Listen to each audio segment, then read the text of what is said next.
Welcome to MSR7 news.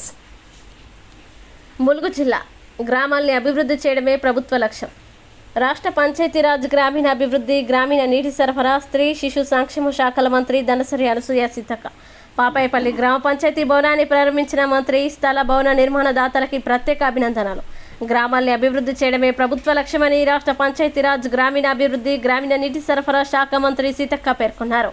Venkatapur మండలం పాపయ్యపల్లి గ్రామంలో 20 లక్షల నిధులతో నిర్మించిన గ్రామ పంచాయతీ భవనాన్ని సీతక్క జిల్లా కలెక్టర్ దివాకర టీఎస్తో కలిసి ప్రారంభించారు. అనంతరం గ్రంథాలయాన్ని మంత్రి ప్రారంభించారు. ఈ సందర్భంగా మంత్రి సీతక్క మాట్లాడుతూ గ్రామాల్లో సీసీ రోడ్ల నిర్మాణం పెండింగ్లో ఉంటే వెంటనే తమ దృష్టికి తీసుకుని రావాలని 2,15,00,000 రూపాయల నిధులతో పాలంపేట రోడ్డు మరమ్మతులు చేయడం జరుగుతుందని, శ్మశాన వాటిక నిర్మాణ పనులు కూడా త్వరలోనే పూర్తి చేస్తామని తెలిపారు. మంచి చెడు ప్రజల అవసరాలు సమస్యల్ని దృష్టిలో ఉంచుకొని వాటిని పరిష్కరించుటకు కృషి చేస్తానని మంత్రి అన్నారు. 2,50,00,000 మరి పాలంపేట రోడ్డు కూడా 2,15,00,000 పాలంపేట రోడ్డు కూడా అయిపోతుంది. ఇబ్బంది ఏం లేదు. శ్మశాన వాటికది కూడా తొందరలోనే కంప్లీట్ చేస్తామని తెలియజేస్తా ఉన్నాం. ఏదున్నా కూడా రోజు రోజుకు మేము కూడా మంచి చెడు అవసరాలు అవకాశాలు ప్రజల ఇబ్బందులు దృష్టిలో పెట్టుకొని వాటిని పరిష్కరించుకుంటూ పోవడమే మా యొక్క బాధ్యత. కాబట్టి మీరందరూ కూడా మరి ఈరోజు ఇంత పెద్ద ఎత్తున పొద్దున్న నుంచి ఇక్కడ ఉండి మా కోసం స్వాగతం పలికినందుకు మీ అందరికీ పేరు పేరు హృదయపూర్వక శుభాకాంక్షలు.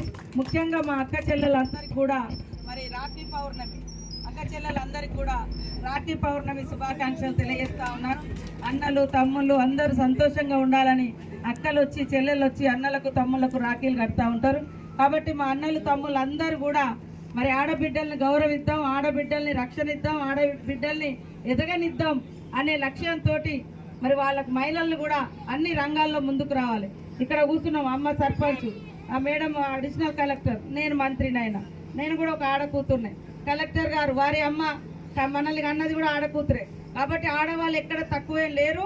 ఆడవాళ్ళు కూడా తలుసుకుంటే అన్ని రంగాలలో ఇప్పటికే ఎదిగిండ్రు వచ్చిర్రు. కాబట్టి ఆడవాళ్ళని తక్కువ అంచనా వేయకుండా ఈ దేశాన్ని ఏలిందే ఇందిరమ్మ. ఇందిరమ్మ ప్రధానమంత్రి అయ్యేటప్పటికి ఏముంది, ఆమె భర్త కూడా లేడు.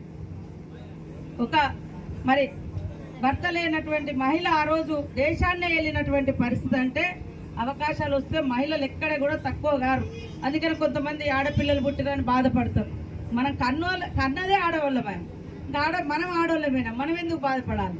కాబట్టి ఆడపిల్లలు కూడా అన్ని రంగాల్లో రావడానికి ఇవాళ మా అన్నదమ్ములకు రక్షణగా ఆడబిడ్డల దీవెళ్ళు, ఆడబిడ్డల మాటలు ఎంతో ఉత్సాహాన్ని ఇస్తాయి. కాబట్టి ఈరోజు సర్పంచ్ గారు కూడా మరి ఒక మహిళగా ఉండి తన కొడుకుల చేత ఒక అన్నదమ్ములు కూడా మరి సర్పంచ్ గారికి తోడుగా ఉండి మంచి పేరు రావాలని వారిన్ని కార్యక్రమాలు చేసిరు. కాబట్టి వారికి అన్నదమ్ముల దీవెళ్ళు మరి ఆడబిడ్డ బ్లెస్సింగ్స్ కూడా ఆడబిడ్డతో పెట్టుకుంటే యాగమైపోతారంటారు. అప్పుడు అందరు అన్నదమ్ములు ఆడబిడ్డలకు మంచి దీవెనలు ఇవ్వాలి, మంచి సపోర్ట్ ఇవ్వాలని కోరుకుంటూ మీ అందరికీ శుభాకాంక్షలు. మా కళాకారుల అక్కలకు, మా డప్పు సోదరులకు, మా కోలాట మక్కలకు అందరికీ కూడా, మా రైతన్నలకు రైతక్కలకు హృదయపూర్వక శుభాకాంక్షలు. ధన్యవాదాలు.